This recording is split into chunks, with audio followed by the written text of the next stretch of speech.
Vashim Yahawashai Bashim Rakakadash Wada Yahawah Wada Yahawah Vashim Yahawashai Shalaki Yahawah for my sins as I cry.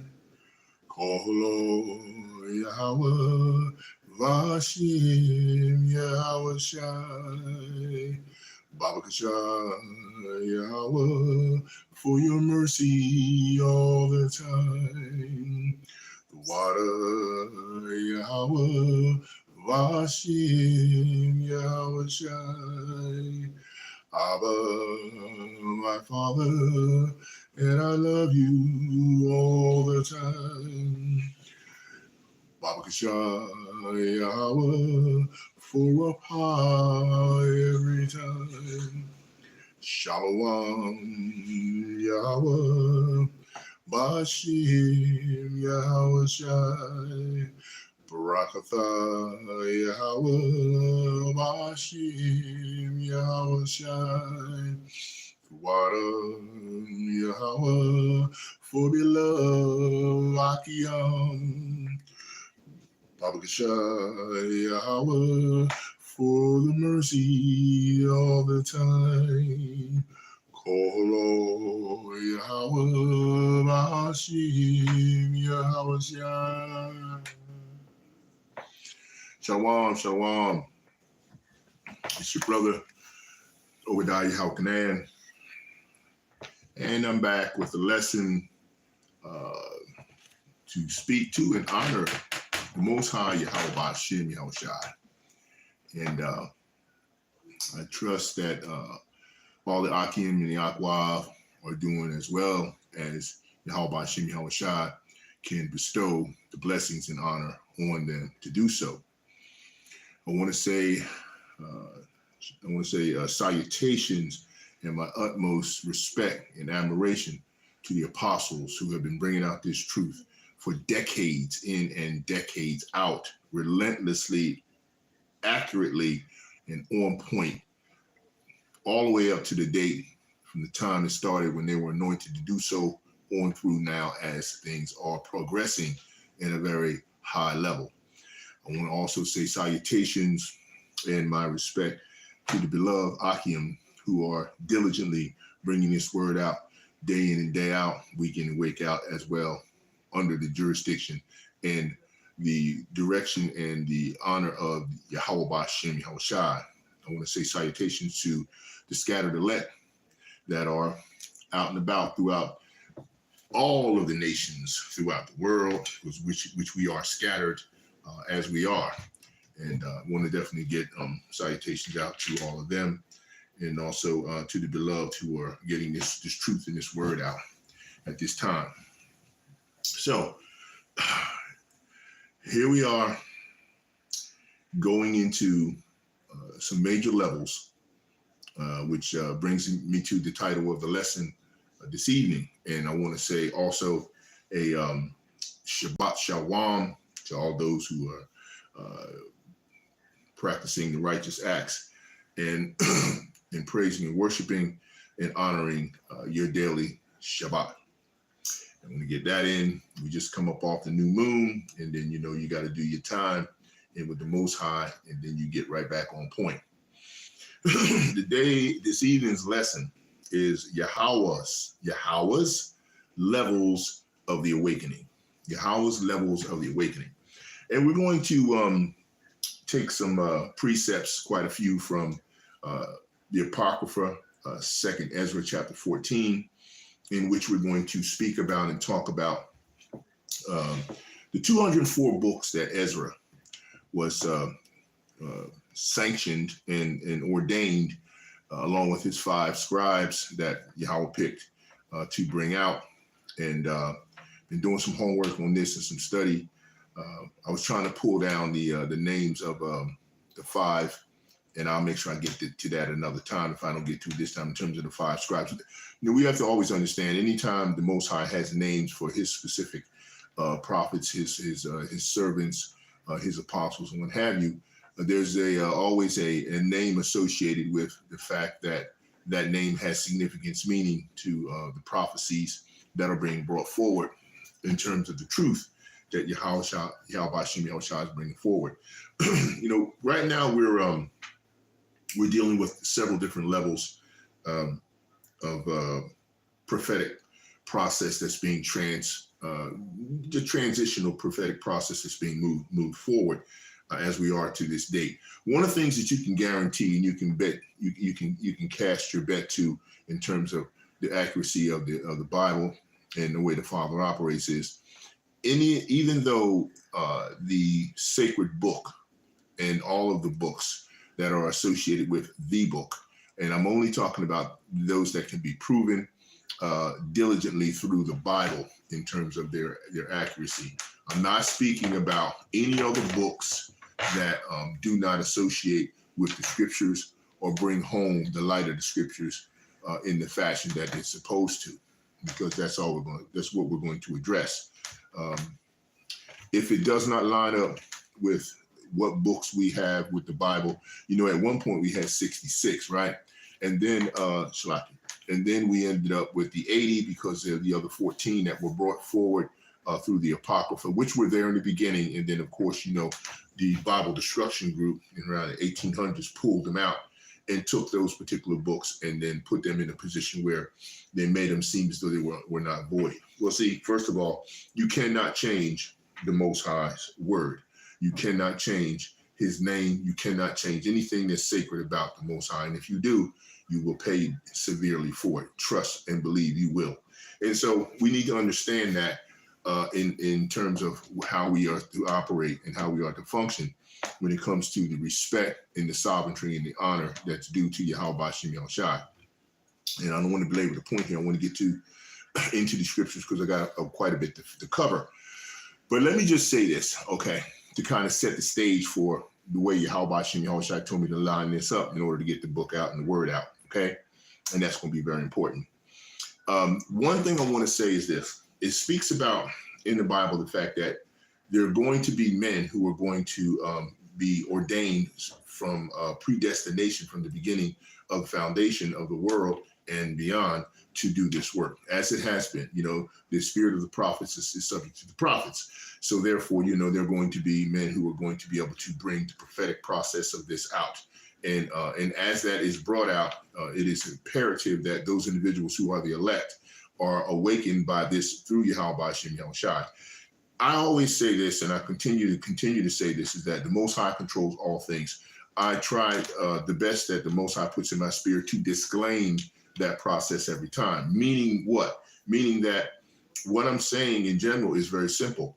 Anytime and every time we do any lessons or we bring anything forward, as the Most High always tells me, don't give my honor to anybody else. Make sure you tell everyone that's listening to this, and especially the elect, that Yahweh is controlling all things. Left-hand side, right-hand side, everything in between. He's in control of everything. If we're going into slavery, he's doing it. If we're going to get judgment, he's doing it. If we're going to get blessings, he's doing it. And he, of course, he has all his ranks and individuals that he can do this with, as he does it with through Yahushua and the angels, and he gets everything done in that fashion in terms of how he doesn't have to leave the throne. This is how powerful our Father is. Let's not get it twisted. This is the way the situation goes. And I said before in the last lesson, when I talked about the lesson through Job, is that the elect and everyone else that is the elect that's preordained from the foundation of the world, we all have to take a bite of this. We all have to get bit by the serpentine fire, meaning that you can't take this flesh with you. You're going to chuck this flesh. And unless the Most High transfigures this flesh and then takes you on a chariot and gets you out of here, you will have to let the sacrifice of this flesh will have to be relinquished. Let's not get that twisted. That's the fact. Now, I'm just saying this in terms of where we are. I want to set the stage for the fact that we have, Ezra had 204 books that he was commissioned to make sure he scribed. Now, these 204 books are basically what encompass what we have in terms of our actual Bible today. Okay, our Book of Remembrance, the Pentateuch, the Torah, if you want to call that. Now, I know that you people say, well, where are the rest of the books? Okay, now there's a good indication from what's been known and what's been researched through history, archaeology, and any proof that facts that we have over time that the books are out here. Now, who has them? Well, it's under speculation, but the speculation has a lot of validity to it, that these particular books can be housed in Rome under the Vatican in those 50 catacombs that are there. Okay, so what does that mean to you? Okay, what we have now, we have what we're supposed to have to get to the levels of salvation, of the purification process towards salvation that we need to get to in order for the next levels and triggers to be allocated by YAHAWAH'S. All right, let's do a little bit of the math so we can understand how this works. Ezra did 204 books, right, for YAHAWAH'S. Now, 66 books at one point were provided through to the wise and the unwise, all right? And when that got out, of course, Job chapter 9:24, the Most High had put the earth in the hands of the wicked. So clearly they have had the opportunity, and they have been charged with and given that portion of if you want to call it a blessing, to bring out the literary foundations of how we receive the truth and the word. Now, we know that the Most High is all powerful, and he filters everything through his sources that he controls. So just because they are performing the literary function of producing and publishing and bringing it out, and this includes all of the transliterations and the translations, transliterations, and everything in between, as far as the books are concerned, the Most High still has his hand on how everything will be brought forward and developed. There's no mistaking that at all. So in saying that, we know that they had a chance to get a hold of the book. And since they were in the driver's seat, if I could, use that loosely phrase, they were able to produce the documents which we get, and we translate them correctly, because they cannot, because the Spirit doesn't dwell in them, so they can't correctly translate this. This is why they're having so much trouble with Ye and what happened with his particular interpretation and his offering in terms of the truth in reference to who the people of the Bible, who the people of the book are in terms of their authenticity. This becomes a problem. And now, as my brother, my beloved brother Manak Zakba of GMS has brought out several wonderful lessons, as well as Yashawamba, Elder Yashawamba, they brought out a lot of good information. Oh, and don't let me forget how my brother Bagar Amath brought out an excellent lesson too, that did some research and some translations back all the way to how the Ish people had an opportunity to be very well involved in basically, I would call them the forerunners of how the slave trade and a lot of different things were enacted. So in terms of the participation of the hidden one, and how the small hats decided to try to perpetrate themselves as not being involved in any of the things that were a detriment to our people, the actual Hebrew Israelites, they also do not provide a challenge in literary and biblical format to address whether or not they are truly the individuals of the book that are chosen by the Most High YAHAWAH'S. This is now becoming a situation where it's an open book that's being opened. Around this time, see, what we're starting to experience and understand at this point in time is that all of the factors and the knowledge that the Most High had hidden are now being opened and being offered to the world. And the world is asking the questions: who are these people who claim to be the people of the book? And who are these people who they claim are not the people of the book? This is all part of the levels of the awakening, which is the lesson, Yahawah's levels of awakening. Now, as I said before, we have levels of awakening which have brought us out into the field and out to the highways and byways, which was the ordained premise and process in order to get out and spread the word. Now, we know that YAHAWAH'S has already ordained everyone who has been selected to be the elect, the very elect, the 2/3, and so on and so forth. But that doesn't excuse the work still has to be given and brought out. Why? Because it is a command, and it is what YAHAWAH said is what is to do. It's called obedience. Obedience is more, he wants more obedience than sacrifice. So therefore, you still have to bring out, which my brothers are doing, and so are, of course, the apostles who take the lead on this. They're bringing out the judgments. They're telling you what from the Bible, and they're translating it, breaking it down all the way back to the Paleo, Hebrew, and so on and so forth, and bringing you translations, even through documentation that Esau Edom has had his hands on in reference to trying to do twistology and create all kinds of other doctrines of devils that has nothing to do with the truth. But they have been able to use one of the powers in between the two they have, which is, of course, the power of the sword, which they take the sword and they change anything that they touch into a form of a weapon. And you think about it, food, water, you name it, they can change it into a weapon. Okay, and on the other side, the far other side, of course, they have the fatness of the world, or the fatness of the land, which means they're everywhere. They're just all over the place. I mean, we're talking like, roaches. They're everywhere. Okay. So, and then in the middle of both two, the sword and the fatness of the land, they have what we consider and what we understand as being deception. Deception is the fuel that runs the engines that Esau Edom is allowed to puppetized and use in his fashion.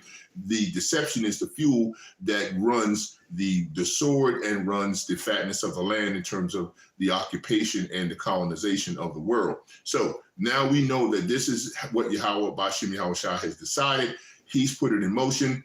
I would say, if I had to coin a phrase to it, I would say it is a purification algorithm. Get that. Hold on to that. Write it down.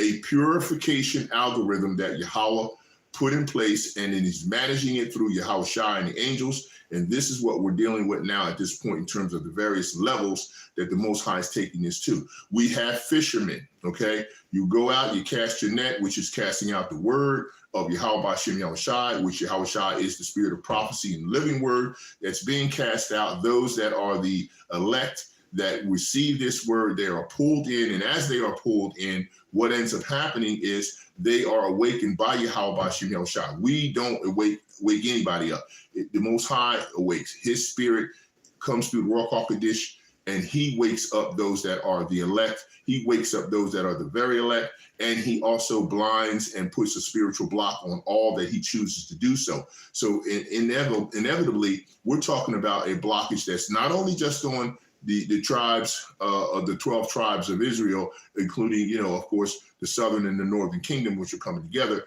but he also has a spiritual blockage on all the rest of the nations of the world in terms of how they're operating. This is why they can't see all of this coming down in front of their face, and they can't imagine why it's being the way it is. But you know what? That's what it's supposed to be. He's got the bug outs doing what they need to do, because that's part of the transitional prophetic process. They got to be bugged out. They got to do the things they have to do, because that's what they're ordained to do. He's got the righteous doing what they're supposed to do. He's got the unrighteous doing what they're supposed to do. And he's got those in between doing what they're supposed to do. So this is part of the as I said before, this is part of the purification process that's going forward. And now as we go through the various levels, these purification levels are now being brought forward to the next phases of the awakening. As you can see, it's unraveling very quickly from all the things that are happening. Now, of course, the Most High had YAHAWAH turn one key. The key he turned on Yay. He turned the key on Yay, and then when Yay when he turned that key on Yay, what did Yay do? Yay did exactly what he was predestined and programmed to do. He went on ahead and he spewed out the word that he had that was given to him. He's not in the truth. He doesn't know the whole thing, but he has a clue, and he had to fulfill his part of the clue. This is what Yeh did. This is one of Yahweh's levels of the awakening. This is part of the process. when the awakening also started early on, you know, what the Akim were doing, the brothers that were out teaching and preaching, they would call out a couple of things. First things first, what they were doing in the levels of awakening was what? You had to find out who Yahawashi was. He ain't Jesus. Yahawashi is not Jesus. He's not Jesus Christ. That's Greek, that's Latin, that's not who he is. That's a title. That's not the name of the Son of the Most High. Let's make sure we understand that. That's the first portion of that awakening that the apostles made very clear and brought out. And then you see a lot of the religious practitioners and a lot of these individuals who claim to be in the truth and claim to be woke, which means you are awake. Like I like what my beloved brother Manak Zaka did earlier when he was talking about, he gave us the definition of woke, which is simply you are woke to all of the things that are negative in the world seemingly that are going on, but to your own behavior, you are completely not awake. Okay, so that makes you void in terms of your understanding, because why? If you are awake to the knowledge of the world and you know it's negative and wicked because the Most High has to send that process through, but you're not awake to your own detriment in terms of the things you do in your degradation, then you're not awake. You might be woke, but you ain't awake. Okay, it's as simple as that. Plus, the awake are redeemed and the rest are not. So we need to understand that.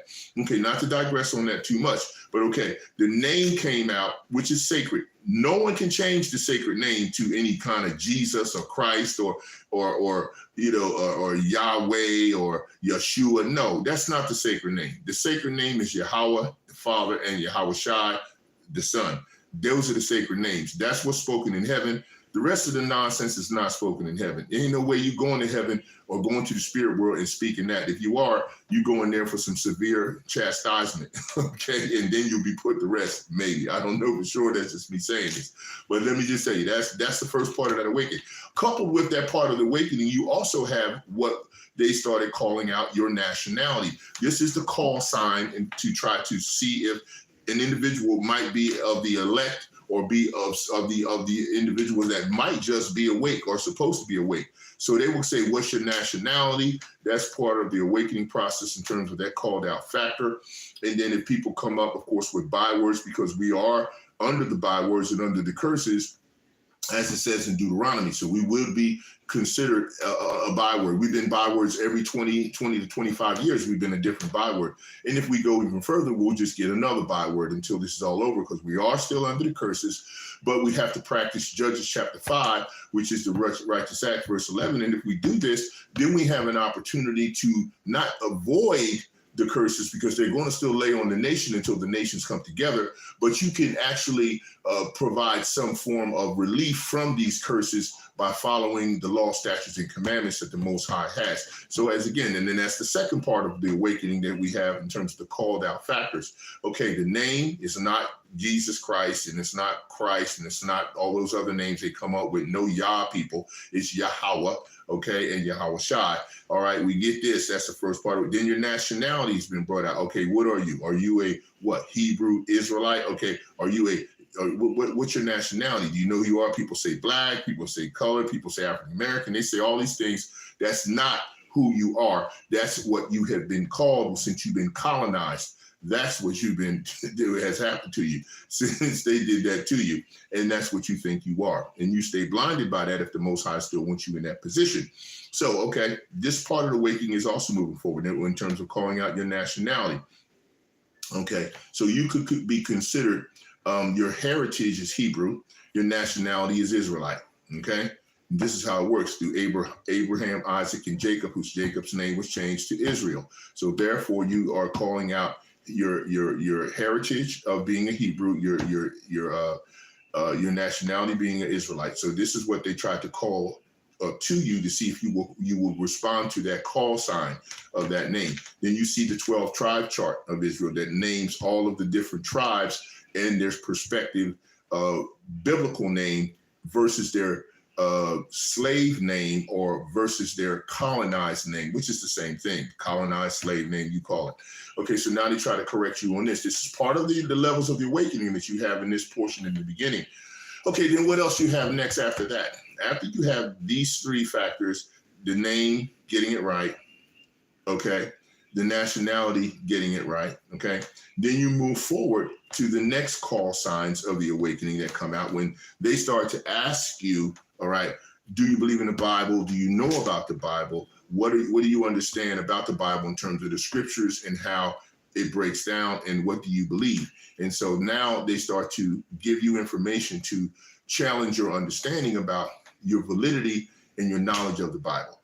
This is also part of the fisherman process in terms of putting the net out, bringing in the fish, which will be a representation of trying to offer the elect to come to the wedding, but casting the net to see what you draw in. And of course, you're going to draw in some you throw back, and you're going to draw in some that you will keep. Okay. All this is part of the process of the first levels of the awakening. And then as we go through the breakdowns or the definitions and explanations of not only names, but we also go through the explanation of where you stand in this world. Now, I know that a lot of the symptoms of the conversation start to surround all of the antagonistic processes that happened to us over 500 years. We start identifying all the captivities that we went through as we go through Babylonian, as we go through the Persian, as we go down through the Greek, and then we go through the Roman, and then, we just break it all the way down to where we are now into Great Babylon right now, and the daughter of Babylon, where we are, which is the last one. Now, as we start to call out that, this is all still part of the first levels of the awakening. Okay. Now, at some point, what we're going to start experiencing is the fact that the fishermen will be turned into hunters. Now, I did a lesson on this before, and I did a translation to show you that there's a difference between being a fisherman and being a hunter. When you're fishing, you can fish in a large group. You can fish, sometimes you go out on a charter boat and everybody's got a line in the water. Everybody's fishing, everybody's casting nets and whatever, trying to catch what they can, all as a group. And, everybody's collectively working together, seemingly like on the highways and byways, right? Okay, you're fishing. You're being trained to have a hunter's mindset in terms of the fishing that you're doing. When I go fishing at times in my boat, a lot of times I'm hunting for the fish I want because I have a fish finder. It is an actual device that's like a camera that looks underwater. And what it does is it identifies groups of fish in certain areas. Now, it doesn't give me distinctive looks unless I have a sophisticated camera that can actually see the type and species of a fish I'm fishing for. But it shows me where groups of fish are, and I can cast my net or my fishing line in that area where they are looking to pull something in. Okay, similar to what we're doing now, and soon we will be trained and brought up to be hunters. A lot of the 144 will probably end up being the first line of hunters that will go out in terms of doing the work. Now, when you hunt, it's a whole different story. Hunting is more on a strategic and a covert type activity. You don't jump out in the middle of the field and try to hunt for something that would be like a deer or any other animal, because then they see you, and then of course you startle them, or your presence is seen by a multitude of whoever else is there or around, so you're not hunting in that fashion anymore. And plus, hunting is more dialed in and specific to the effort that you're looking to accomplish as far as someone who needs to have that level of information. So your hunting is a little bit more dialed in. Hunters are more stealthy in terms of the process, as our Father is in terms of how he operates with his truth, the master chess player. So once we come into the hunting levels that will be provided, there won't be, you won't hunt as a whole camp. That there's nothing that says that. Plus, that would not be spiritually logical to go out and hunt as a whole camp, because it's not covertish in terms of its activity. You wouldn't be able to successfully pull that off. Okay, so that's part of the levels we're going into the awakening. Now, I wanted to go back for a minute and say, under the 204 books that Ezra did, we won't break it down. As I said before, you got 80 that are out.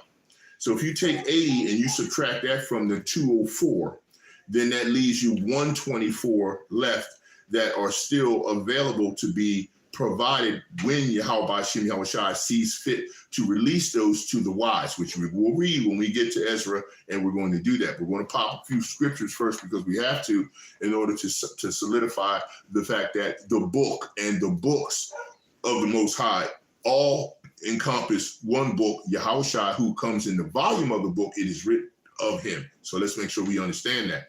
Okay, so now back to what I said. 204 minus 80, you got 124. Now, when we get to Ezra, and we talk about Ezra, second Ezra chapter 14, it's going to talk about the fact that there are also 70 books that are going to be released only to the wise. And the wise would be those individuals that are awake, not woke, but awakened by YAHAWAH'S, and they are sanctified in order to only be responsible for the wisdom that comes out of these 70 books that are part of the Bible.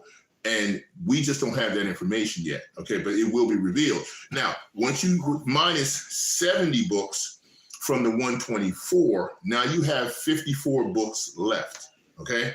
Now, the 54 books that you have left, we don't know if that's going to be something that's revealed after the transition into the kingdom of the Most High, YAHAWAH'S, and the new covenant, or if we get them before. Most High he's not giving us that much information, but it will be revealed. Trust me, either after we transition to the new covenant, new kingdom, or right after the 70 books at some point in time.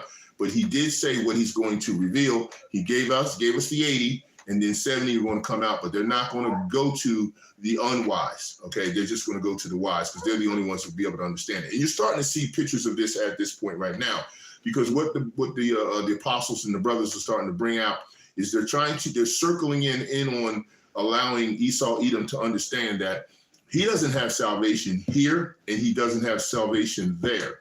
In other words, you don't got it here, you ain't got it there. So what you got? All right, so we can see that. All right, so we need to go ahead and get into some precepts because that's what's necessary. I'm gonna have a little more water, and then we're gonna rock it on the Sabbath. Call law YAHAWAH'S see me outside.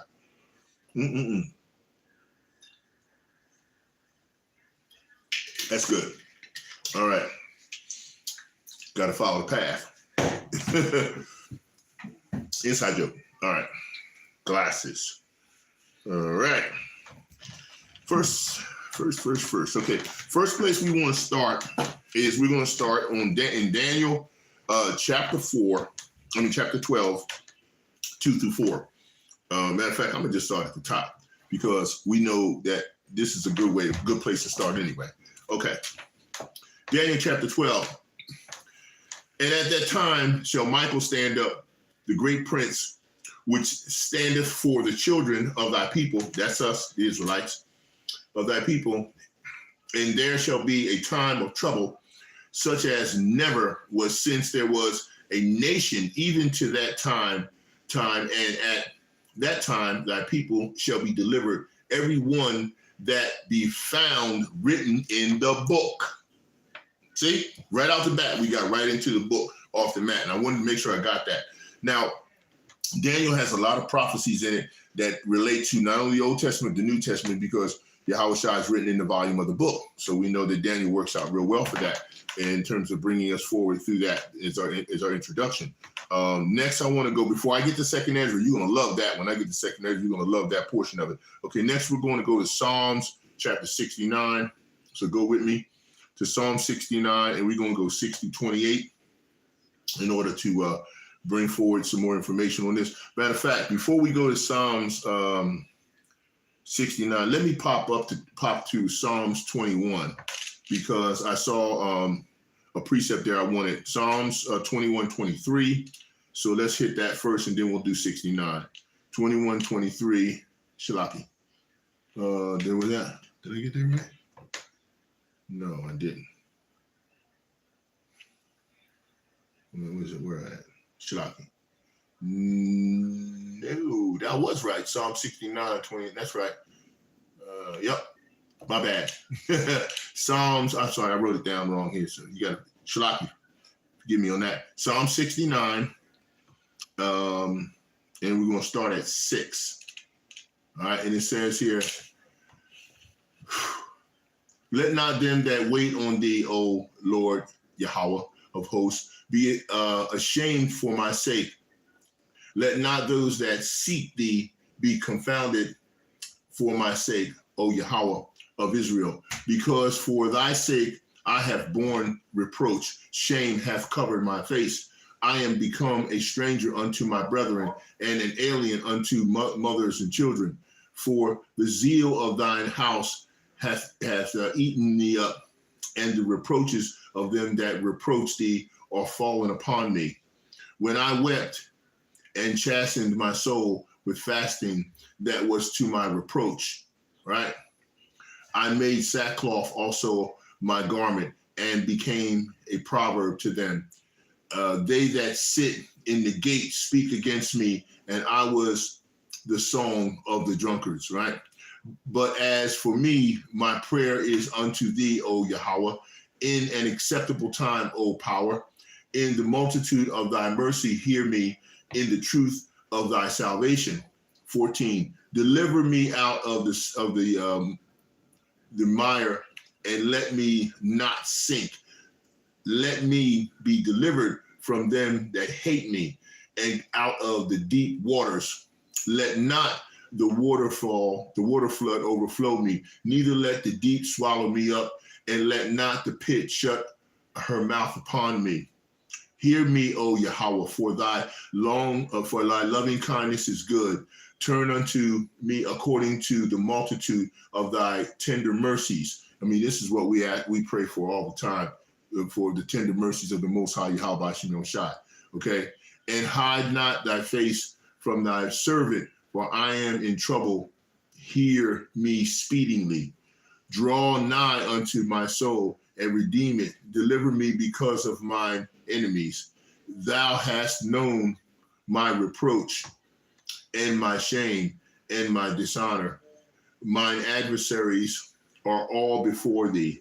Reproach hath broken my heart, and I am full of heaviness, and I looked for some to take pity, but there was none, and for comforters, but I found none. They gave me also gall for my meat, and in my thirst, they gave me vinegar to drink. This is speaking of Yahawashi when he was being crucified for our sake. So, he's definitely getting that precept is coming to life for you if you can receive it, right? All right. Let their table become a snare before them, that which should have been for the welfare, let it become a trap. 23, let their eyes be darkened, that they see not, and make their loins continually to shake. Pour out thine indignation upon them, and let thy wrathful anger take hold of them.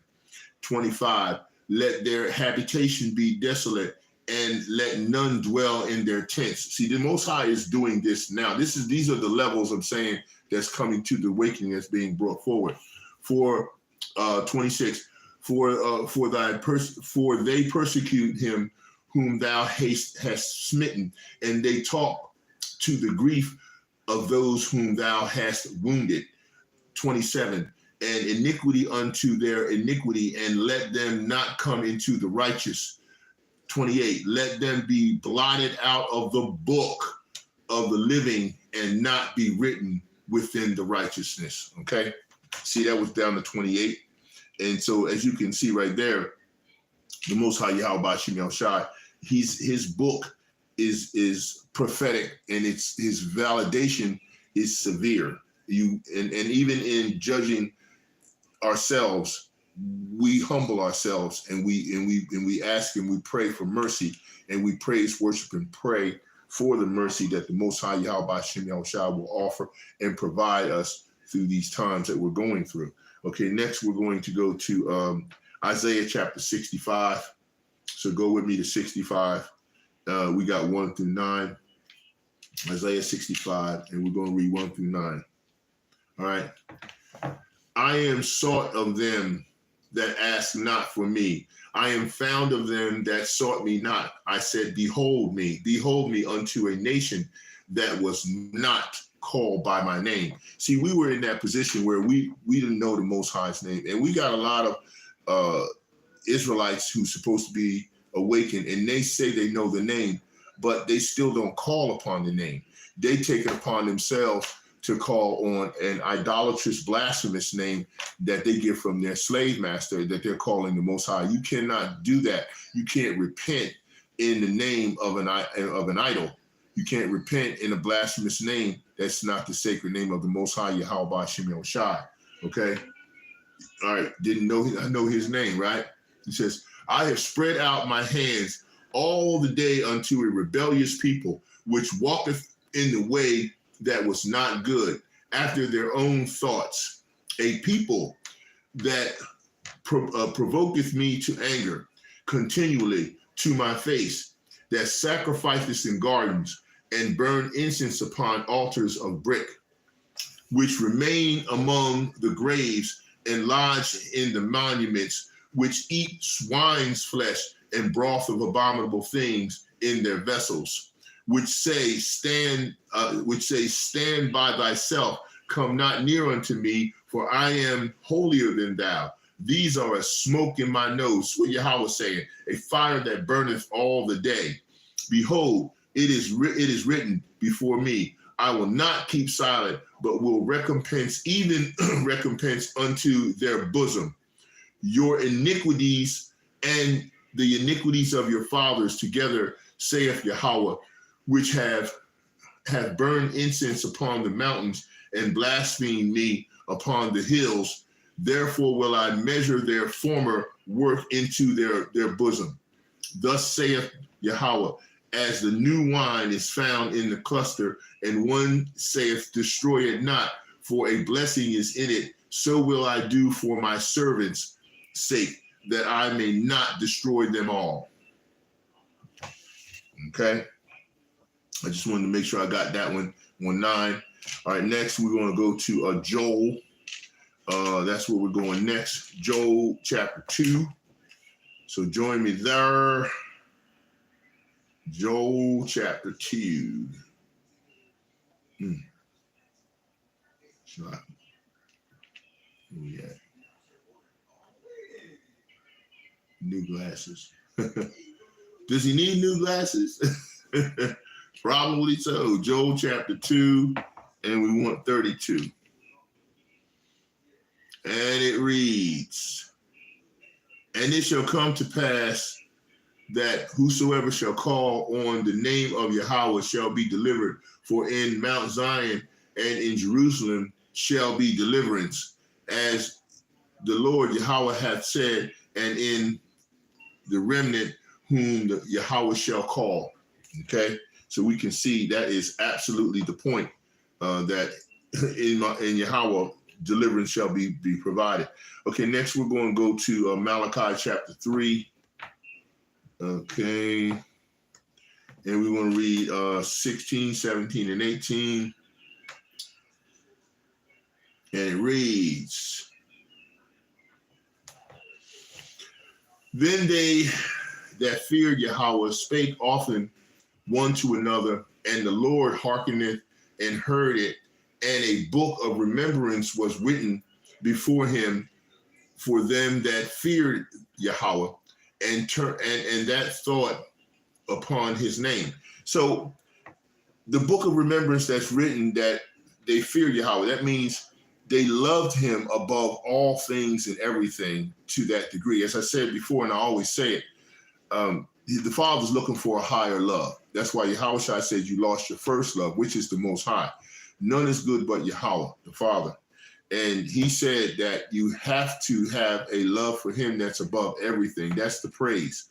And of course, the work is the worship, and the worship is the work. And when you're out on the highways and byways, and when you're doing this work online and what have you, that's your worship in that fashion as well. And you got to get that blood flowing. You got to get that blood moving. You got to you got to get it going through the vessels and the arteries and the veins that the Most High created.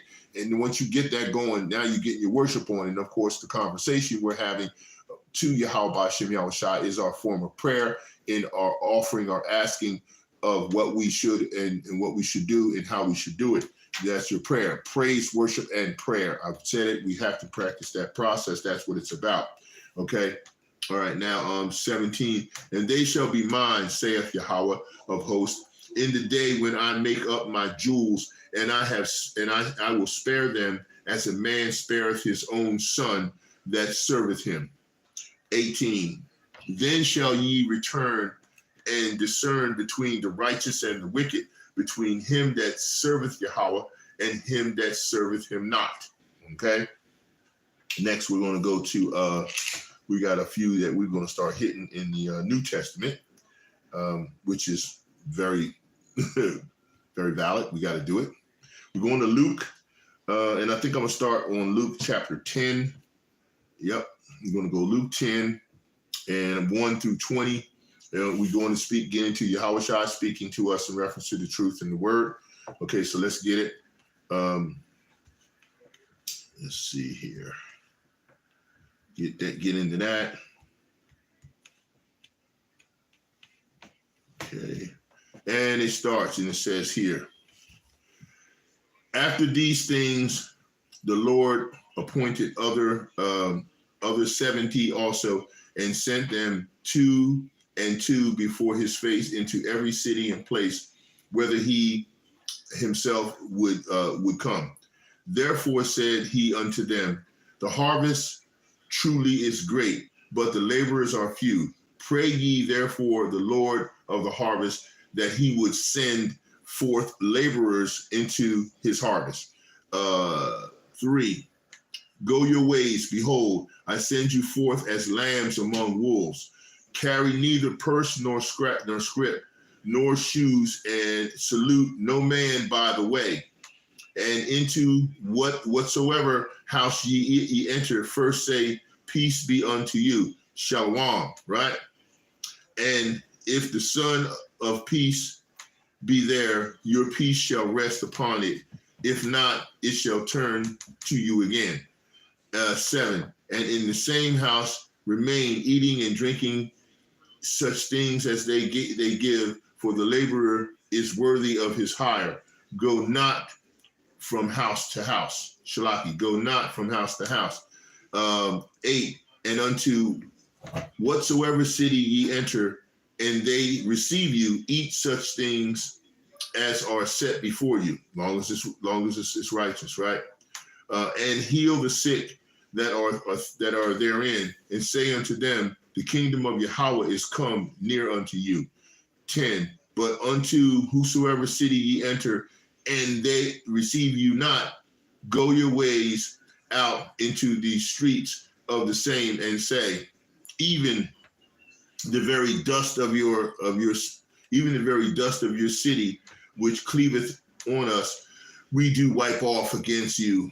Notwithstanding, but ye sure of this, that the kingdom of Yahweh is come near unto you. 12, I say unto you that it shall be more tolerable if in that day of Sodom than for that city. See, that's also in Matthew 11, 20 through 24. Woe unto thee, Chazarin, woe unto Bethsaida, for if the mighty works had been done in Tyre and Sodom, which have been done in you, they had a great while ago repented, sitting in sackcloth and ashes. 14, but it shall be more tolerable for Tyre and Sidon at the judgment than for you. 15, and thou, Capernaum, which art exalted in heaven, shall be thrust down to hell. All right. He that heareth you heareth me, and he that despiseth you despiseth me, and he that despiseth me despises him that sent me, which is Yahweh the Father. And the 70 returned again with joy, saying, Lord, even the devils are subject unto us through thy name. And let me say something here about that for a minute. Even the devils are subject to us unto thy name. Let me tell you something. We're going to know how close we are and how bad things are when the devils don't even want to be here no more. Okay, now you think about that. Remember the parable and the situation where the man had all those devils in him, and then the Most High cast out the devils, and they wanted to go into the swine. And then what did the swine do? The swine ran off the cliffs and were destroyed, to the ocean, right? And so think about that. They even said to YAHAWAH'S, they asked him, they said they knew who he was, and they asked him, roughly paraphrasing, "Are you here to torture us now?" See, they know that they're going to go through torture. They know they're going to go through judgment. Just like these devils that got the Bibles under the Vatican in Rome. They read these books. All right. If you had to debate any of those devils that got those books, don't you think that they read the books? Now, they may not be able to interpret the books to the level that we can because they don't have the spirit. But when they conquered those areas in Egypt, Ptolemy, Salander, Seleucus, those four generals, when they had the Library of Alexandria, right? Now think about this. Do you think that they burned all those books? I mean, let's be realistic. They burned the building, but they didn't burn the books. All right, they got the books. That's how they know what's going to befall them.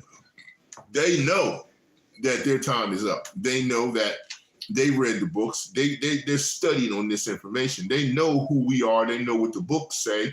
They know the ending of the situation. So naturally, because they do know it, what does that tell you? They tell you that if you were to debate them, they know the answers, but they can't translate them accurately. They can't do that. Okay, so since we know that about them, we also can understand that it says here, and the 70 returned again, right, with joy and saying, "Lord, even the devils are subject unto us through thy name." So, like I said, and like the Most High said, it's going to get so bad here that even the demons ain't going to want to be here. Now, anytime it gets that bad where the demons don't want to be here, YAHAWAH'S got to be right at the door just about. I'm just saying, it just seems like that would be the case from my understanding. Now, if you receive that differently, I understand what you're saying, but that's what I'm seeing at this point. Okay, let me finish. All right, and 18, and he said unto them, I beheld Satan as lightning fall from heaven. Now, when that battle happens, when they think they can fight the chariots, you're gonna see a lot of the devil's craft and his vessels and stuff. They're gonna be falling from heaven. They can't breach that firmament. They can't follow no chariots. They can't fight them. That's not gonna happen. Okay, behold, he says, I give unto you the power to tread on serpents and scorpions and over all the power of the enemy, and nothing shall by any means hurt you. Okay, so that's in the sacred name. It's not going to work for you if you got another name or you got another way, because you can't come up another way. All right. 20. Notwithstanding in this rejoice not that the spirits are subject unto you, but rather rejoice because your names are written in heaven in the book. Matthew chapter 11, right? 26 through 27. So we need to understand, if our names are written in heaven, we have to earn our position in terms of any crown, as well as earning any throne. You are predestined for the process, but you want to not appoint. You don't want to appoint to yourself a lesser value in heaven, even though you have a lot that's predetermined for you, if you can receive that. Okay. All right. Now, that was Luke chapter 10, and we did 20 down to 20. Let's just grab 21 and 22. All right. And it reads, in that hour, YAHAWAH rejoiced in spirit and said, I thank thee, O Father, Yahweh of heaven and earth, that thou hast hid these things from the wise and prudent, and hast revealed them unto babes. Even so, Father, for so it seemed good in thy sight. Let me read that again, because this is what I'm talking about in terms of, that's why we're going to receive more information, because the Bible says so.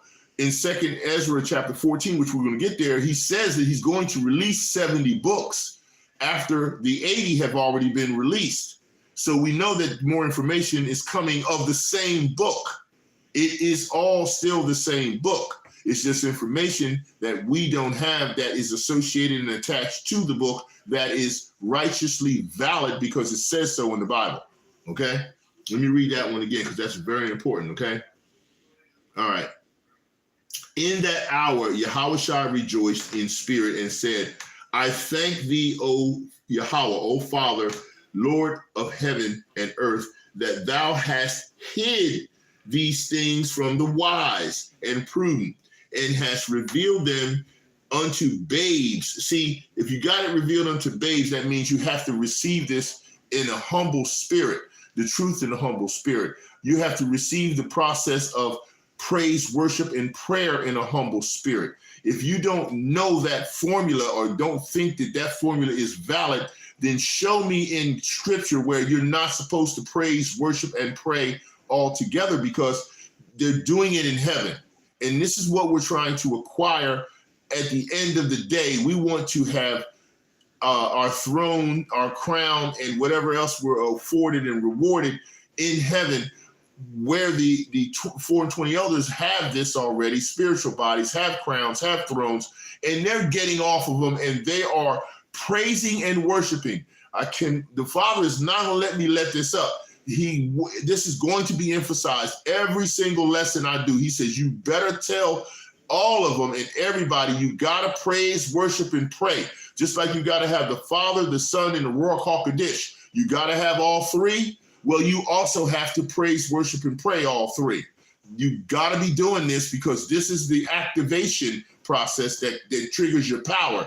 And this is why Esau Edom cuts up my site and blocks viewership and also freezes it up and does things because he doesn't want you to understand the power of the praise, worship, and prayer together.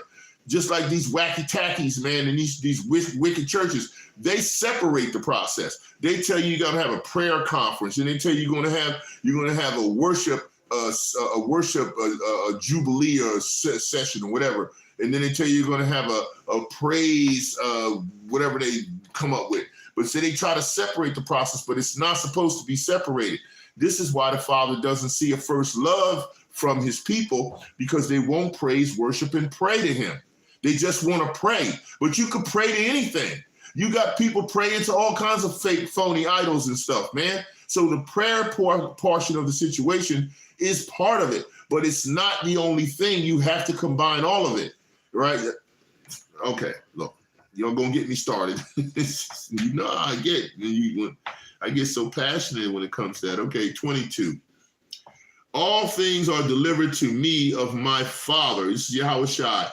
And no man knoweth who the Son is but the Father, and who the Father is but the Son, and he to whom the Son will reveal him.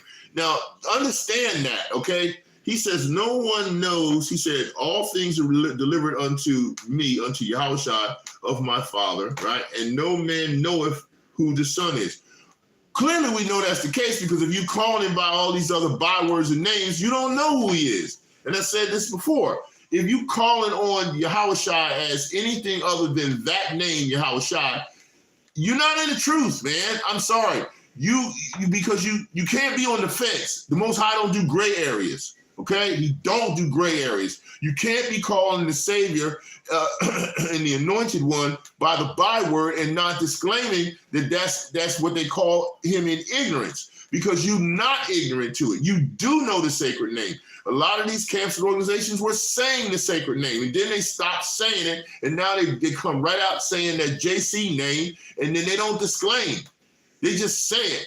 Okay, just because it's written in the book, okay, which it is, you still have to disclaim. That's the difference between how he gave us the translations to bring the truth forward, as opposed to what? As opposed to you using the sacred name that you can't change, and you got to stop using these bywords and claiming that that's the Most High. And you know who's doing it. All these cats that's monetizing the word with albums and rapping and all this stuff, all them cats, no. That ain't it. That's why you using you're not using the sacred name, right? And you promoting that name, which shows that you got major agents in your organization, and you taking a major bag on both sides. And this is why you have to be dealt with. Simple as that. Let's just make sure we understand it. All things are delivered unto Yahawah, him, me, which he says, of my Father, and no man knoweth the Son, but the Father, and who the Father is, but the Son, and to whom the Son will reveal him. So you're not even going to get revealed to the Most High because you don't love him enough. You don't love him enough. You love your places that you worship, your organizations and all that, and the people in those organizations. You love them more than you love the Most High. If you didn't, you would be giving him the praise, worship, and prayer unmerited. Just come right out of your spirit and give it up, singing, dancing, and loving and showing that outward feeling for him. Yeah, he loves what you're doing out there on the highways and byways, but he wants more. Okay, let's get it down pat. All right, y'all getting me started. I'm getting real passionate up here. You're gonna have to forgive me. Okay, where am I going next? See, y'all gonna get me on I'm getting on this soapbox and I'm losing it, right? 4:3. All right, Philippians 4, chapter 4, verse 3. And I treat thee also, true yoke fellows, help those women which labored with me in the gospel, with Clement and also with other my fellow believers, my fellow laborers, whose names are in the book of life. See, so he's telling you that you got men, women of the elect that are also laboring in this truth, and their names are in the book of life. Okay, that's why I had to pull Philippians 4:3, and I want to go now to Revelations because we got to get going here because I want to get into Second Ezra and bring this word out on the books, right? Which is all one book, but it's just Ezra had to. It's one volume. But we know that Second Ezra and Ezra had 204 books. Okay, just to make sure you understand that. So you won't be tripping and bugging out and coming out with these pseudo books that don't measure up to the Bible. Okay, because if it don't match up directly with that, then it's a pseudo, and we already know that. All right. Okay. Now, Revelation, and we're gonna start at 5. Right. Revelation 5, 2-6. And I saw a strong angel proclaiming with a loud voice, who is worthy to open the book and to loose the seals thereof. Only Yahawah, right? And no man in heaven, nor in earth, neither under the earth, was able to open the book, neither to look thereupon. Okay? Thereon. And I wept much because no man was found worthy to open and to read the book, neither to look thereon. Right? And 5. And one of the elders saith unto me, weep not, behold, the Lion of the tribe of Judah, Yahawah, the root of David, hath prevailed to open the book and to loose the 7 seals thereof. 6. And I beheld, and lo, in the midst of the throne and of the 4 beasts, and in the midst of the elders stood a lamb as it had been slain, having 7 horns and 7 eyes, which are the 7 spirits of Yahawah sent forth into all the earth. And he came and took the book out of the right hand. Shalaki, see that? And he came and took the book out of the right hand of him that sat upon the throne of the Father. And when he had taken the book, the 4 beasts and the 24 elders fell down before the Lamb, having every one of them harps and golden vials full of the odors, which are of the prayers of the saints. And they sung a new song. See, this is praise and worship, saying, thou art worthy to take the book and to open the seals thereof, for thou was slain and hast redeemed us to Yahawah by thy blood out of every kindred and tongue and people and nation. So this is where we were all scattered. See, them wacky tackies try to think that this is some kind of universalism inclusion. No, it's not. He's just talking about us here, the Hebrew Israelites, which we were the ones that are redeemed because we're the ones he died for. Okay, let's make sure we understand that. All right. 10, and hast made us unto our power kings and priests, and we shall reign on the earth. And I beheld and heard the voice of many angels round about the throne, and the beasts and the elders, and the number of them was 10,000 times 10,000 and thousands of thousands, saying with a loud voice, worthy is the Lamb that was slain to receive power and riches and wisdom and strength and honor and glory and blessing. See, he's the only one that gets it. And every creature which is in heaven and on the earth, and we're all these creatures, we are them, and under the earth, and such as are in the sea, all that are in them, heard and say, Shaki, heard, I say, singing, blessing, and honor, and glory, and power be unto him that sitteth upon the throne, unto the Lamb forever and ever. And the 4 beasts said, Amen. And the 24 elders fell down and worshiped him that liveth forever and ever. What? Let me read it again, because maybe you're still spiritually blocked and hard of hearing. And them, it's lucky. And the 4 beasts said, Amen. And the 24 elders fell down and worshiped him that liveth forever and ever. Okay. All right. Now I'm going to go to Matthew. This is one of my favorites here. I'm going to go to Matthew chapter 13. And I want 35. And it reads, that it might be fulfilled, which was spoken by the prophet, saying, I will open my mouth in parables. I will utter things which have been kept secret from the foundation of the world. That's what we're telling you about the books that have not been given to you as of yet. There are still information to be revealed. All right. Now I want to go to 25 here in Matthew. So bear with me.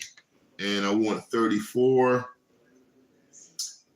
And it reads, Then shall the king say unto them on his right hand, Come ye blessed of my Father, inherit the kingdom prepared for you from the foundation of the world. Okay. Now we go into 2 Timothy 2:19, one of everybody's favorites. 2 Timothy 2:19, and it reads, Nevertheless, the foundation of Yahawah standeth sure, having the seal. The Lord knoweth them that are his, and let everyone that nameth the name of Yahawashi Hamashiach depart from iniquity. Okay. Next, we're going to go to John chapter 17. Of course, this is, another one of the favorites, especially for those wacky tackies that always try to say, for God so loved the world, but they never read 14 and then they never read 17, right? But we want 17 and 24. I love so much of this chapter, but it's a lot to read here and a lot to absorb.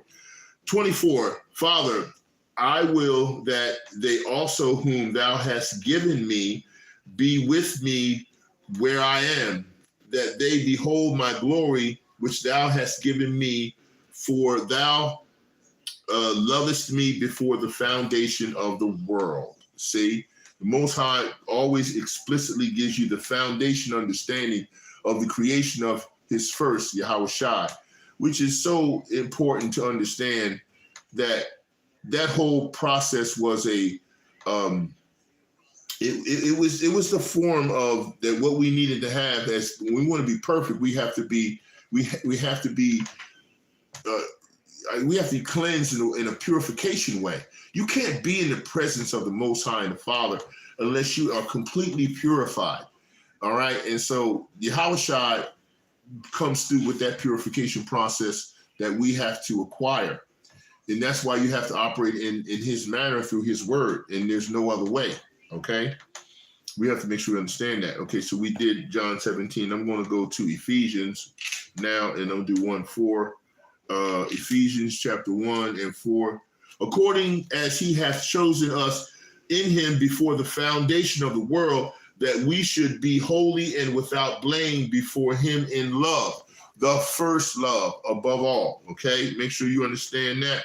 Then we're going to go to 1 Peter and get 1:20. All right, that's the next one we want, and we get 1 Peter chapter 1 and verse 20, and it reads, who verily was foreordained before the foundation of the world, but was manifest in these last times for you.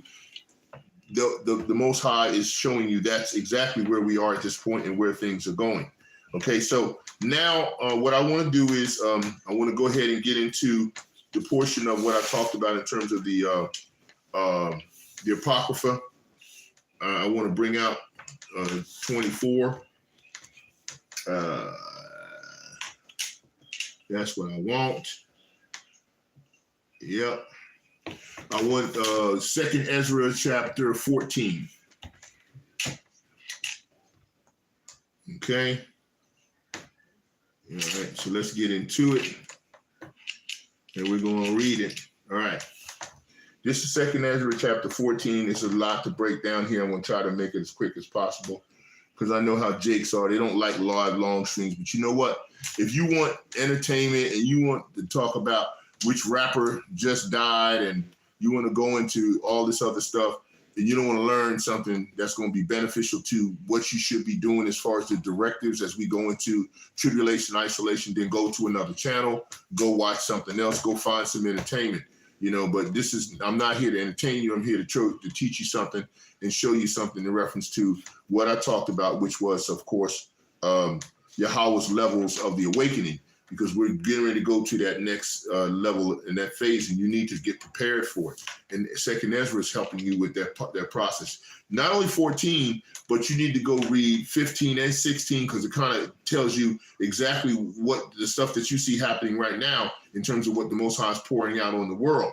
So you don't get it twisted. You need to read this. If you haven't read 2nd Ezra chapter 15, then it's a good chance you really don't know what's coming on you and what is to befall you, because it really lays out stuff that's happening right now.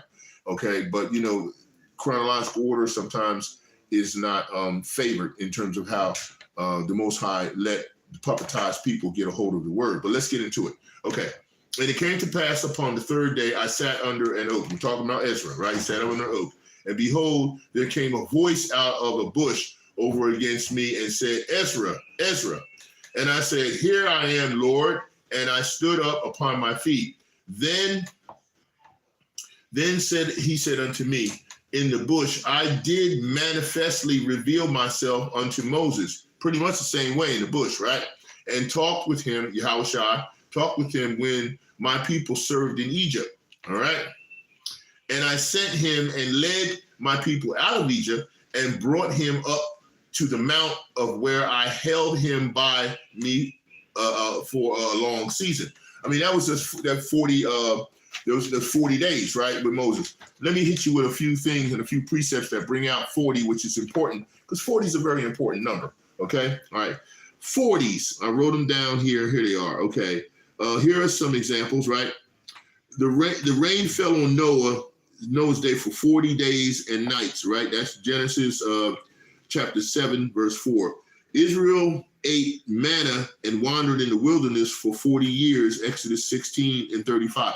See, that 40 is a probation number in biblical numerics, because that's what the Most High was taking them through, a probation and a recompense, right? Moses was with Yahweh on the mountain 40 days and 40 nights without eating bread or water. That's Exodus 24:18 and 34:28. All right. The spies searched the land of Canaan for 40 days, Numbers 13:25. 40 lashes, stripes, was the maximum whipping penalty, Deuteronomy chapter 25:3. Yahweh allowed the land to rest for 40 years, Judges 3:11, 5:31, and 8:28.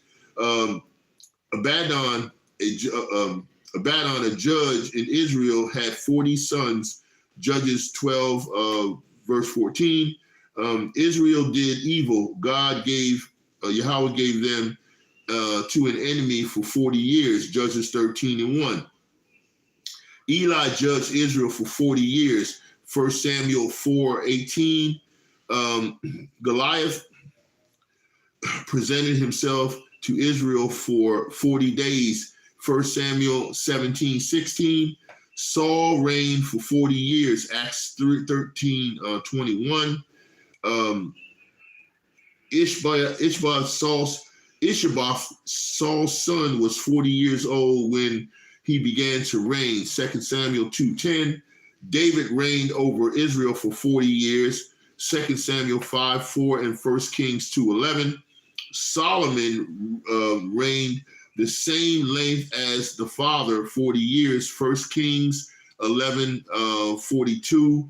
The holy place of the temple was 40 cubits long. 1 Kings 6:17. Elijah had one meal that gave him strength for 40 days. 1 Kings 19:8. Ezekiel bore the iniquity of the house of Judah for 40 days. Ezekiel 4:6. Joshua reigned 40 years in Jerusalem. 2 Kings 12:1. Egypt to be laid desolate for 40 years. Ezekiel 29:11 through 12. Yahweh gave Nineveh 40 days to repent. That's Jonah 3:4. Yahawashi fasted 40 days and nights. Matthew 4:2. Yahawashi was tempted 40 days. Luke 4:2 and Mark 1:13. Yahawashi remained on earth 40 days after the resurrection. Acts 1:3.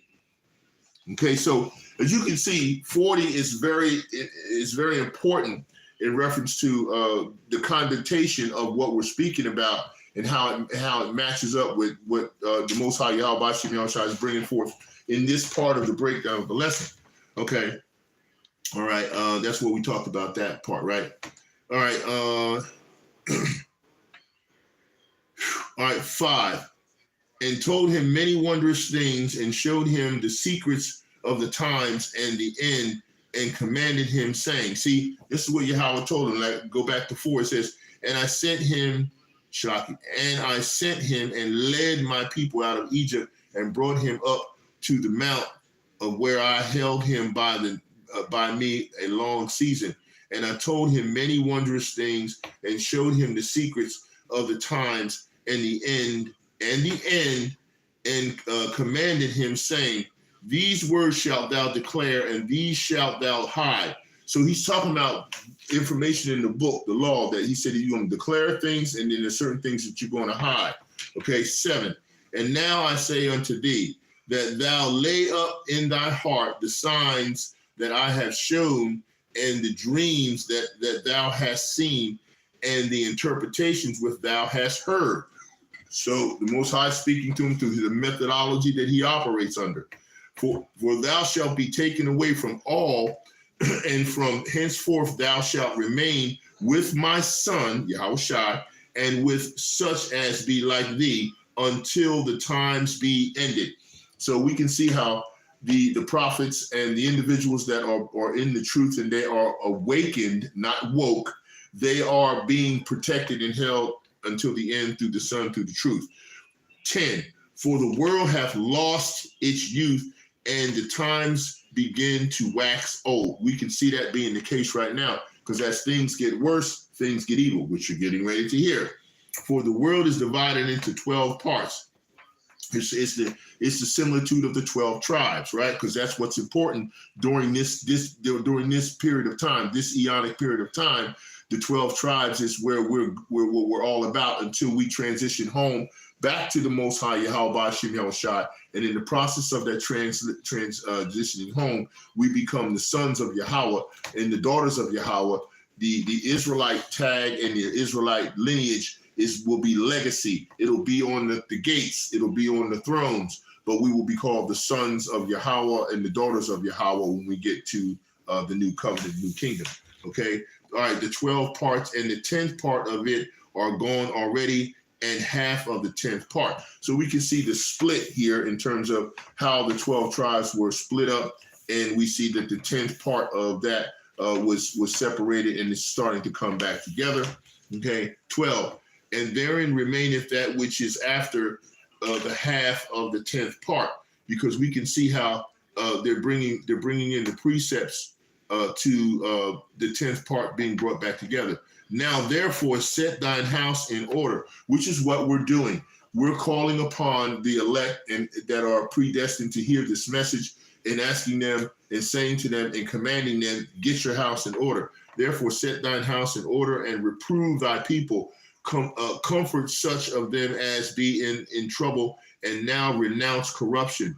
Next we got 14. Let go from the mortal thoughts, cast away the burdens of man, and pull off of now the weak nature. All right, let's get into that a little bit. Let go of the mortal thoughts. Stop being so Western minded. Stop thinking that you're going to last through this puppetized program that the Most High has Esau Edom on, and that you're going to find some level of comfort in this burning house. You're not going to do that, but you got to cast off those mortal thoughts that are most heavy unto thee, and haste thee, flee from these times. For yet greater evils than those which thou hast seen happen shall be done hereafter, right? So we can see that turning up right now. Like I said, it's going to get so bad that even the demons don't want to be here. Okay, you're going to see that. All right. For look, it says, for look how much the world shall be weaker through age. So much the more shall evils increase upon them that dwell therein. Okay. For the time is fled far away, and leasing is hard at hand. For now hasteneth the vision to come, which thou hast seen. And that's why the apostles talked about hasten the day, right? Then 19, then answered I before thee and said, behold, Lord, I will go as thou hast commanded me, and reprove the people which are present, but they that shall be born afterwards, who shall admonish them? Question. Thus the world is set in darkness, and they that dwell therein are without light. Okay, so that just simply is letting you know that some that will transition to the spirit world, they will be sent back here some for their judgment, if that's the nature of what the Most High has for their destiny in terms of what happens. That's why he said, behold, Lord, I will go as thou hast commanded me, and reprove the people which are present, but they that shall be born afterward, who shall admonish them. Okay, you can see that. All right, 21. For thy law is burnt, therefore no man knoweth the things that are done of thee, or the work that shall be begun. Now that kind of gives a similitude to what I was talking to you about in terms of them actually saying that they burned the Library of Alexandria with all the books and information that create the volume of the book we have. They didn't burn the books, but see what they have is their burnt understanding and knowledge in darkness, and that's why they're in darkness. That's why he says that. Okay. So he says, for thy law is burnt, therefore no man knoweth the things that are done of thee, or the work that shall begin. So they're spiritually blocked in that way. All right. 22, but if I have found grace before thee. See, this is the way we should always start out in our communication to YAHAWAH'S Yahawashi. YAHAWAH'S Father, if I have found grace within, if I have found grace before thee. See, that way you're automatically giving the respect, honor that's due YAHAWAH'S Yahawashi. Send the Ruach HaKodesh into me, and I shall write all that hath been done in the world since the beginning, which were written in thy law, in the book, that men may find thy path, and that they which will live in the latter days may live. See, that's a lot right there to understand. If I have found grace before thee, that's first and foremost. Send the Ruach HaKodesh into me. We can only house that. No one else can house the Holy Spirit, the Ruach HaKodesh, right? And I shall write all that thou hast done in the world since the beginning, see, which are written in your book, in the law, that men may find thy path, the elect men, of course, and that they which will live in the latter days may live. That was 22:23. And he answered me, saying, go thy way and gather the people together and say unto them that they seek thee not for 40 days. See that? There's the 40 I just explained. The second Ezra says here, right? But look, thou prepare thee many boxes. He said, prepare thee many box trees and take with thee Sirah, Debri, Salimi, Econos, and Ansel. Now, I'm going to make sure I break down those names for you, not today, not now. That's a homework assignment. Go get it. Understand what the names that he named of the 5 scribes, because each one of those names in Hebrew has significance to the books that are going to be released.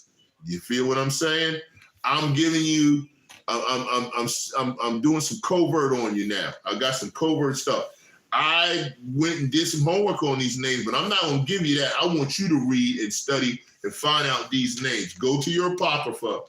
Look up the meaning of the name Sirah, S-A-R-E-A, Debira, D-A-B-R-I-A, Selima, S-E-L-E-M-I-A, okay? Okay, Econos, E-C-A-N-U-S, and Ansel, A-S-I-E-L. Each one of those scribes and those names has significance to the information that the Most High was putting in the books and about the books and the information that's necessary about their role in writing, scribing these books. Look up the names, all right? These 5 which are ready to write swiftly, okay? And come hither, and I shall light a candle of understanding in thy heart, which shall not be put out till the things be performed which thou shalt begin to write. So that means all of the prophecies that have been written by Ezra and the 5 scribes, the light ain't out, it's still going.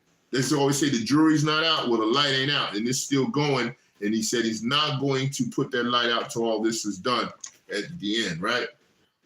27, then I went forth as he commanded and gathered all the people together and said, all right, hear these words, O Israel. No, the whole world. No, Israel. No, the universal church. No, no, the small hats. No, Israel, us. That's who he's talking to. Our fathers at the beginning were strangers in Egypt, from whence they were delivered. See, this rules out all the rest of the nations, including the small hats, because they weren't even part of that, okay? Okay, right off the bat, all right? 30, and receive the law of life, which they kept not, which ye shall have transgressed after them. Now, why did they not keep the law at that time? What was going on? The portion of rebellion that was going down was a similitude to the understanding of we had to go through a purification process. If someone were to ask me and they say to me, Brother Obadiah, Yahawahan, what's the purpose of all of what we going through? Why we got to go through all this? What is the deal? I said it before when I did, Most High had me do the lesson on Job. We're going through a purification algorithm the Most High set in motion. I said this earlier in the lesson, okay? We're going through a PA. A PA is a purification algorithm. It's set forth in this transitional prophetic process. And in terms of when it's set forth and what it's doing is, it's getting us in a position to be perfect again. So we'll be the sons and daughters of the Most High Yahweh, Ba'ashem Yahushai, all right? So we go through this fallen state. We become practicing the righteous acts. We transition to the spirit world or go through a chariot, go in a chariot, and we have to be purified in order to be in the presence of the Son and the Father, all right? That's what we're doing, all right? Just so you know. All right. All right, then Shalaki. And receive the law of life, which they kept not, which ye also have transgressed after them. 31. Then was the land, even the land of Zion, parted among you by lot. But your fathers and ye yourselves have done unrighteousness and have not kept the ways which the highest commanded you. And for as much as he is a righteous judge, which he is, he took from you in time the thing that he had given you. In other words, he took it back so that you can try to do, it's not like a do-over, but in a way it is, because you have to be purified. So you have to do it over. And now are ye here, and your brethren among you. Therefore, if so be that ye will subdue your own understanding and reform your hearts, ye shall be kept alive, and after death ye shall obtain mercy. That's where you get your purification done. For after death shall the judgment come, when ye shall live again, and then shall the names of the righteous be manifest, and the works of the ungodly shall be declared. Let no man therefore come unto me now, nor speak after me these 40 days. Okay? So I took 5 men as he commanded me, and we went into the field, which is the world. You went into the world and remained there. 38. And the next day, behold, a voice called me, saying, Ezra, open thy mouth and drink that I give thee to drink. Then opened I my mouth, and behold, he reached me a full cup, which was full as it were with water, but the color of it was like fire. That's why John the Baptist said Yahawashi would baptize you with the spirit of the word, which will be fire, which is the spirit of the word. Okay, this is what we're talking about, right? And I took it and drank, and when I had drunk of it, my heart uttered understanding, and wisdom grew in my breast, for my spirit strengthened by memory. So you were brought back to the understanding that you had predestinated from the foundation of the world to understand the portion of the mission that you had to fulfill with the 5 scribes, along with what you were ordained to do, Ezra, from the foundation of the world. That's why you strengthened your memory, and it came back. And my mouth was open and shut no more. The highest gave me understanding unto the 5 men, the highest gave understanding unto the 5 men, and they wrote wonderful visions of the night that were told, which they knew not. And they sat 40 days, and they wrote in the day and night, and they ate bread. 43. As for me, I spake in the day, and I held not my tongue by night. Because remember, he gathered all the people. So he got a chance to speak in the day to enlighten them of what was going on and what they were going to receive as things were being developed, okay? 44. In 40 days, they wrote 204 books. Now let's think about that. In 40 days, they wrote 204 books, which is compressed into the volume of the book of Yahawashi HaMashiach, who is the spirit of prophecy, who comes in the volume of the book of what the Father brought. Okay, so make sure we understand that. Don't be getting twisted out here and going out and trying to find the other books, thinking that they have to be some books that some man has come up with some twisted idea and trying to say this is part of the Bible. No, we're talking about the 204 books that Ezra and the 5 scribes were writing, all compressed into the book of remembrance and the book of truth that we have. It's just that there's portions of it that the Most High allowed puppetized Esau Edom to get a hold of and give you specific levels of translation.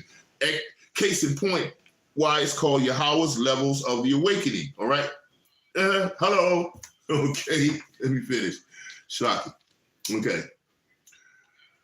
Okay, and they wrote 204 books, and it came to pass when the 40 days were fulfilled that the highest spoke, saying, the first that thou hast written, publish openly, that the worthy and the unworthy may read it.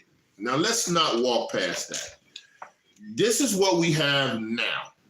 Read it again. And it came to pass when the 40 days were fulfilled that the highest spake, saying, the highest. Who's the highest? Yahweh. Through the Son speaking, right? The first that thou hast written, published openly. So which first do we have that's already in our hands that's been published openly that all of the worthy and the unworthy have? That's the 80 books. Can't argue with that. That's what it is. They may read it. And they reading all the books under the Vatican. Trust me, okay? But keep the 70 last, that thou mayest deliver them only to such as be wise among the people. Now, let's break it down. Keep the 70 last, as I said before. 204, you got 80. You only had 66 before. Now you got the 80. That the wise and the unwise have it. They've been reading it. They've been trying to translate it. They've been putting in universal bull crap that doesn't have nothing to do with it. And now that they put that out, the Most High says, but keep the 70 last, that thou mayest deliver them only to such as be wise among the people. Who are the wise among the people? Those that have the Ruach HaKodesh, the Holy Spirit, which is the Holy Spirit in them from the Most High, YAHAWAH'S, and they have the sacred name. If you don't know the sacred name and you're not used to the sacred name, then you are not the wise that get the 70 books. Hello? Got it? If you're not using the sacred name, if you're monetizing the Mashiach, if you're going out here and you're doing wicked crap and you're running around rapping and sliding across stage and doing all kinds of crazy stuff and going out here and going after churches and calling out the name of Christ and doing all this nonsense and saying that the Most High didn't do miracles and all the rest of this stuff, you are not the wise. So you don't get the 70 books.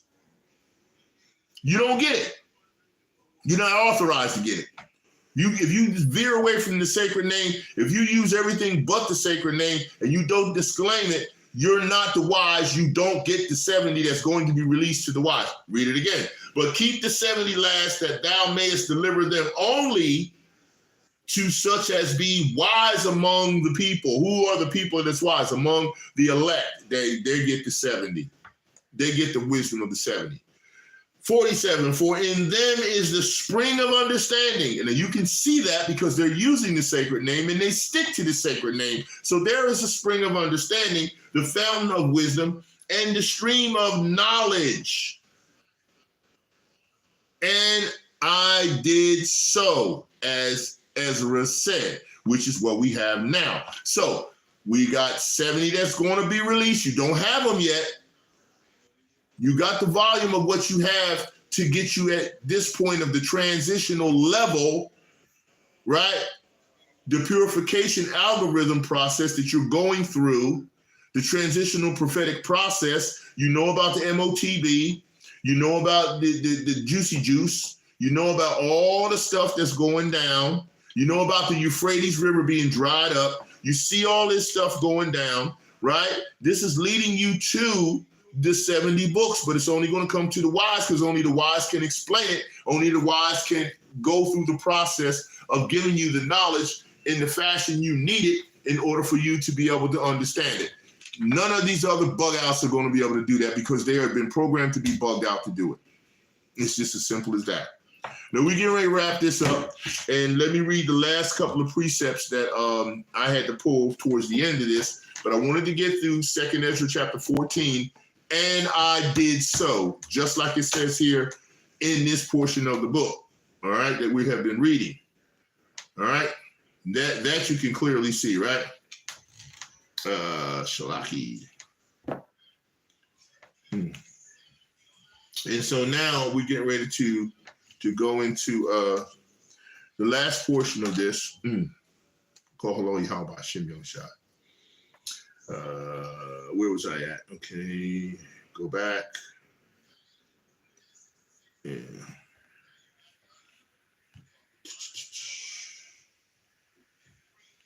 Let me see. Going here.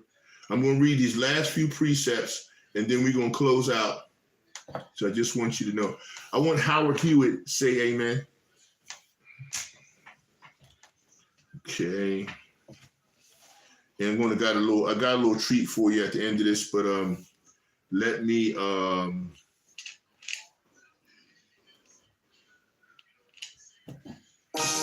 right, I'm gonna get you that in a minute. Okay, I want to get Revelation. I want to get my Revelation up real quick here. I want to go to Revelation chapter 22. So that's where we're going to bring out these last few precepts. I want to go to Revelation chapter 22, and I'm going to read 18 and 19. For I testify unto every man that heareth the words of the prophecies of this book.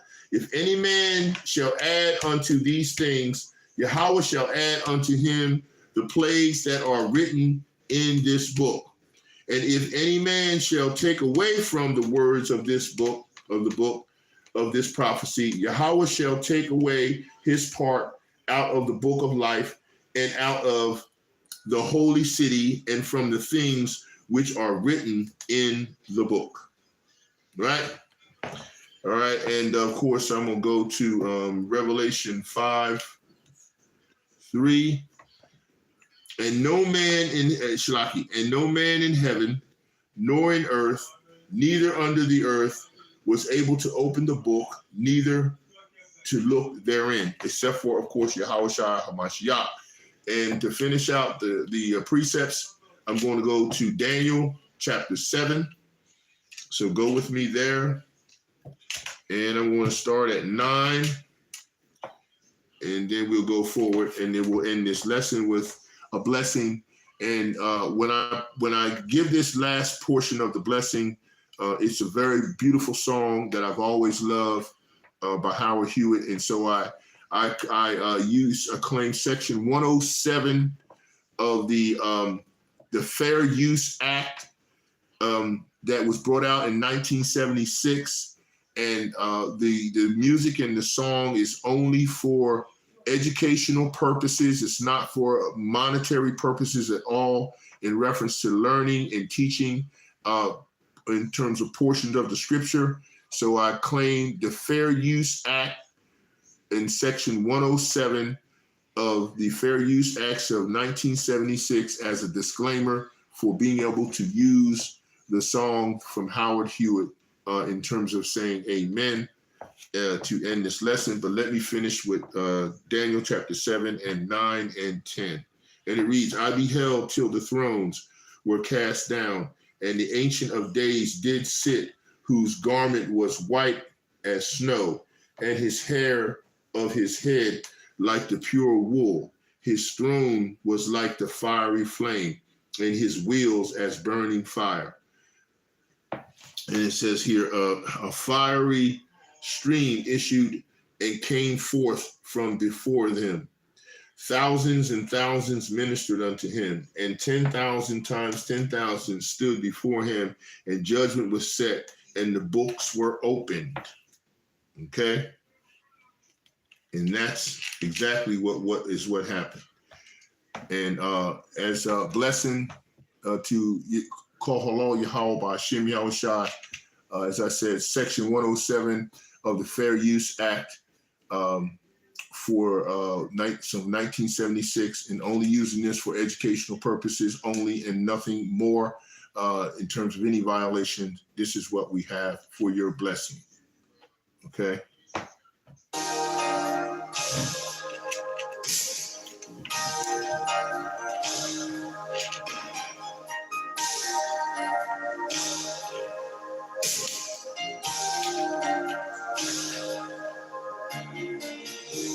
It's time to say goodbye for now. We'll have our second time around. Before you go, there's something I'd like to say. Everything's not what it seems. There's a stronger force behind the scenes. He's here on that every day. He's right there when we fall. In him is where my strength lies. I'm in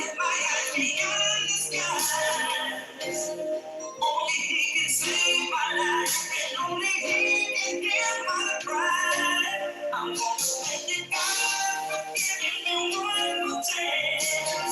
Raise my voice and sing your praise. Sing it out loud. Sing it for me. This song is my prayer. Only you. I know I can't compare to the gift from you.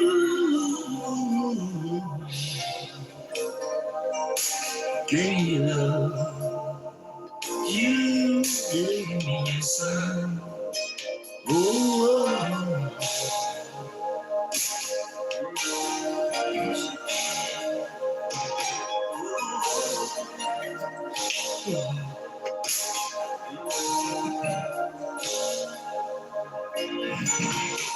you know there's some that don't believe.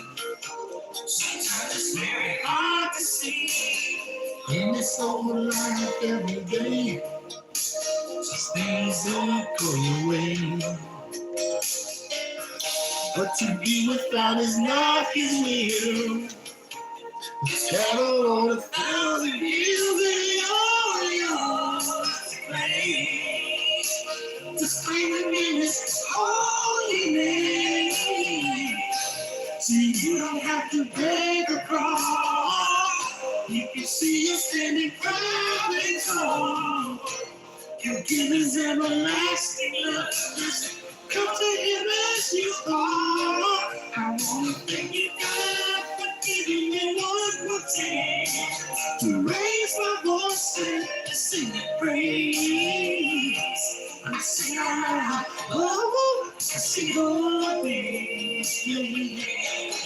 This song is my prayer again, only you. I know I can't compare to the gift from you. Give me a show. Gave me a song. I'm gonna thank you, God, for giving me one more chance to raise my voice and sing your praise. I sing it out loud, oh, I sing it all day. The song is my prayer again to only you. I know I can't compare to the gift from you.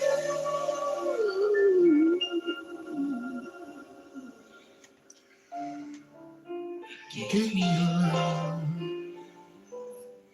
You gave me your son. I say amen.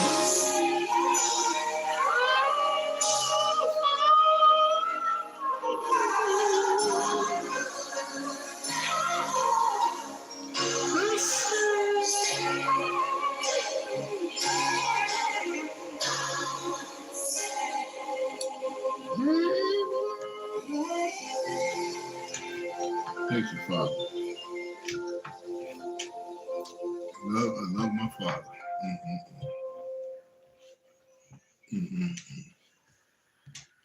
Love my Father. Call hello, YAHAWAH'S.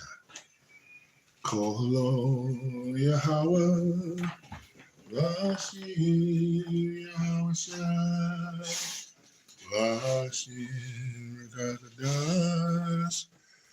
What a Yahweh, what a Yahweh, Washim Yahweh.